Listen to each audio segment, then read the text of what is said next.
Et en tant qu'entrepreneur, vous allez rencontrer ce type de difficultés tous les jours. Et les difficultés vont venir de l'intérieur de l'entreprise et de l'extérieur. Je prends peut-être quelques difficultés qui peuvent venir de l'intérieur, ce qu'on appelle les difficultés intrinsèques. Tu vas avoir un collaborateur qui démissionne. Tu te connectes là, on t'envoie un message. Tel vient de démissionner. Qu'est-ce qu'on fait? C'est ça la question qu'on doit se poser. Ce n'est pas pourquoi il a démissionné. Non, appelez-le, il faut qu'il revienne, c'est injuste. Il a tellement bénéficié. Non.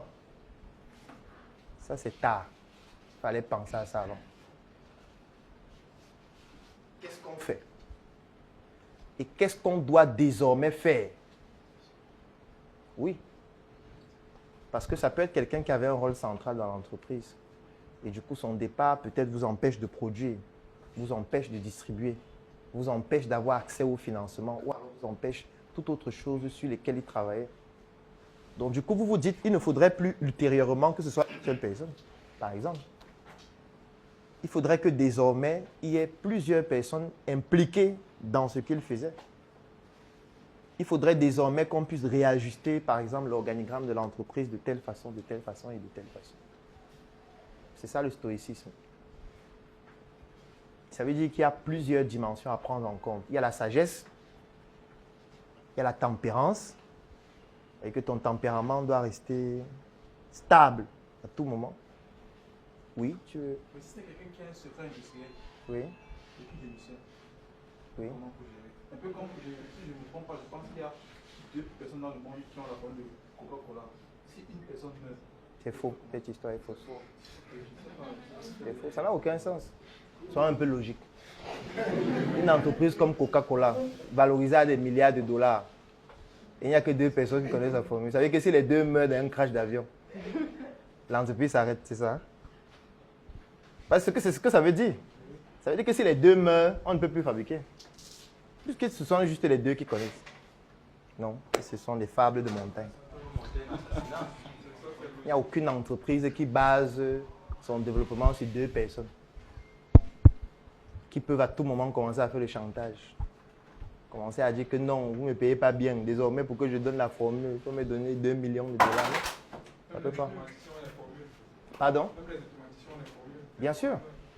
Donc, c'est pour dire quoi? C'est pour dire qu'en industrie, par exemple, l'une des techniques qu'on utilise pour les formules, c'est ce qu'on appelle la segmentation de l'information. Ça empêche qu'une seule personne ait la formule entière. C'est ce qu'on utilise dans pratiquement toutes les industries. Ça fonctionne simplement. Ça veut dire que toi, tu as ton unité de production de jus. Mais je suis sûr que comme c'est artisanal, tout le monde connaît la formule. Mais bon, de toutes les façons, tu produis combien de bouteilles par mois? Combien de bouteilles? 150. Tu vois, tu ne peux même pas nourrir à quoi. Donc, ce n'est pas un grand enjeu. Alors, c'est pour dire quoi? C'est pour dire que quand tu commences à avoir un enjeu très grand, il faut que tu protèges la formule. Et pour protéger la formule, l'une des techniques est simple. C'est qu'on se dit, voici les étapes de fabrication du jus. Dans ces étapes, il y a des intrants qui entrent dans la fabrication. Parmi les intrants, on a par exemple le sucre. Ce qu'on va donc faire, c'est que le sucre va arriver à l'usine déjà fait. Et le sucre sera fabriqué différemment du sucre qui est sur le marché. Donc, on va aller voir des fabricants de sucre, on va leur donner un cahier de charge. Ils vont fabriquer un sucre vraiment avec des spécificités particulières. Et le sucre va arriver à l'usine déjà fait et personne ne saura d'où ça vient. Parce que parfois, ça vient même de plusieurs pays et plusieurs villes différentes. Parce que chaque ville, chaque pays fabrique une partie. Donc, ce qui fait que l'opérateur qui est à l'usine reçoit un sucre dont il ne connaît pas la composition. Et tout ce qu'on lui demande de faire, c'est de prendre ce sucre, de mélanger avec l'eau de telle quantité. Même l'eau, il ne connaît pas. Quel est le type d'eau? Je pense que vous savez qu'il y a plusieurs types d'eau. Ça peut être parfois une eau alcaline, ça peut être une eau acide, ça peut être une eau. Ça peut être une eau. Voilà. Donc, l'eau vient aussi déjà faite. Il ne connaît pas la composition de cette eau. Ni la provenance. Donc, du coup, il est obligé juste de mélanger. Donc, lui, il va penser qu'il connaît, mais quand il va aller au quartier, il va vouloir faire son propre jus. Il va penser que c'est le sucre du quartier. Donc, il va prendre le sucre du quartier. Parce que le sucre en question n'est pas vendu sur le marché. Parce que c'est un sucre qui est fabriqué sur mesure pour une entreprise. L'eau en question, ce n'est pas l'eau du robinet, ni l'eau du puits, ni l'eau distillée, ni l'eau que vous voyez partout. Donc, quand tu vas prendre dans des intrants différents et appliquer le même procédé, tu auras un jus qui est différent. C'est pour ça qu'on montre sur YouTube des vidéos qui montrent comment on fabrique le coca. Non? Il y a des vidéos sur YouTube. Hein? Comment fabriquer votre propre coca. Tapez ça sur YouTube. Vous allez voir plus de 600 vidéos. Mais pourquoi on ne fabrique pas? Pourquoi personne n'y arrive? Alors qu'il y a les vidéos. Alors qu'il y a les ingrédients sur la bouteille. Non. C'est que parfois, même les appareils sont paramétrés. C'est-à-dire que l'appareil que vous allez utiliser, par exemple, peut-être un mélangeur. Le mélangeur est paramétré à une certaine température que tu ne connais pas. Et ça vient de l'usine déjà paramétrée. Donc, ce qui fait que tu mets dans un appareil qui fait écraser, par exemple, tes fruits et les mélanges avec de l'eau à une certaine température, avec un certain intrant qu'on a mis dans la peinture que tu ne connais pas. Donc, c'est ça le secret industriel. Ce n'est pas qu'il y a 2 personnes au monde qui connaissent, ça n'a aucun sens. Ça répond à ta question? D'accord. En 2016, lorsque je décide de créer la Startup Academy, j'avais pour ambition de partager mes minuscules connaissances avec des jeunes africains. Depuis pratiquement 8 ans, j'ai accompagné des milliers d'entrepreneurs et le constat, il est flagrant. Vous avez des jeunes qui ont des projets extraordinaires, des idées révolutionnaires, mais qui manquent de quelque chose.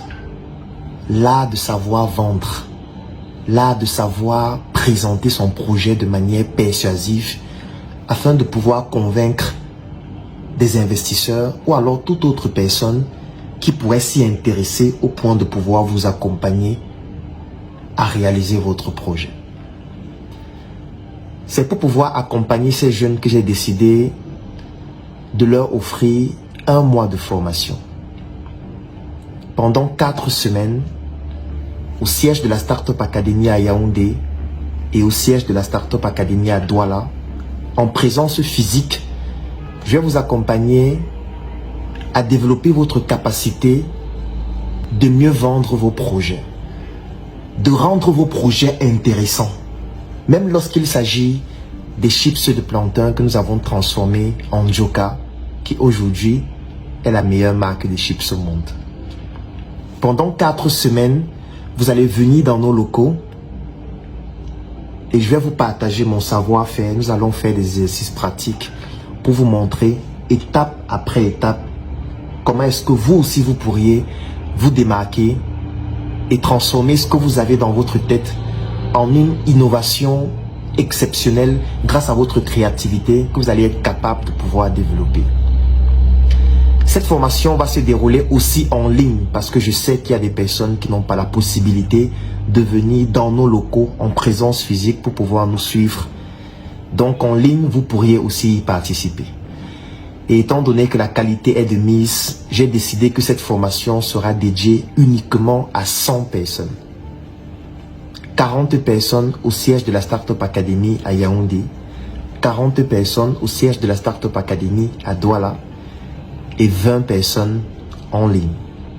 Cette formation en réalité coûte 250 000 francs parce que vous devez vous imaginer, si je dois vous former en présence physique dans nos locaux pendant 1 mois, sans compter le fait que vous allez bénéficier de ma visibilité et de ma crédibilité durant toute la formation, vous pouvez imaginer combien cela peut coûter. Mais je sais qu'un jeune Africain qui a des rêves, qui a des idées, n'a pas forcément les moyens de pouvoir payer ce prix.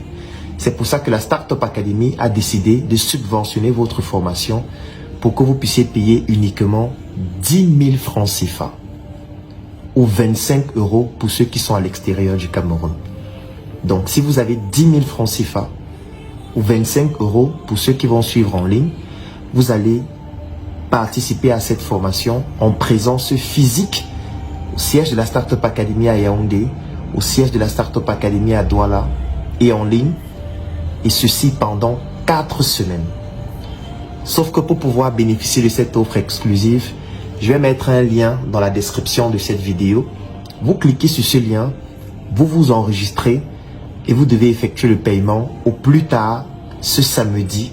Ensuite, nous allons vous donner tous les détails sur les jours et les heures de la formation.